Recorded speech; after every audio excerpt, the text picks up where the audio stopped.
Salom. Bugun oyparchalarimga tekin darslik olishga qaror qildim.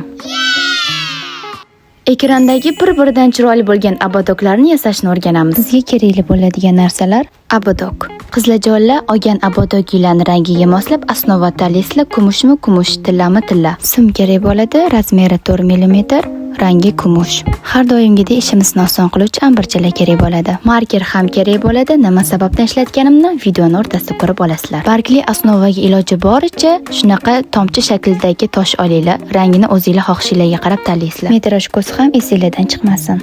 Bu yerda men yoqtirgan kley bor. Mashina olishinglarni tavsiya qilaman. Osnovamizni tagidagi kereksiz joyi ambir yordamida sindirib olib tashlaymiz. Abadogimizni oxirgi qismidan boshlab 4 cm o'lchab marker yordamida belgilab olamiz. Bu yerda biz abadogni qayerdan qayergacha kley surib olishni belgilab olamiz o'zimiz uchun. Mana endi kley surib olamiz. Uzog'i 1 minutdan keyin osnovalarni yopishtirishni boshlaymiz. Yana sizlar surishingizga bog'liq, qalinroq sursanglar ko'proq vaqt oladi. Yupqaroq qilsanglar 1 minut ko'plik qiladi, tez qotib qoladi. Hash-pash deguncha birinchi qism ham tugadi. Ikkinchi qismini keyingi relsda ko'ringlar.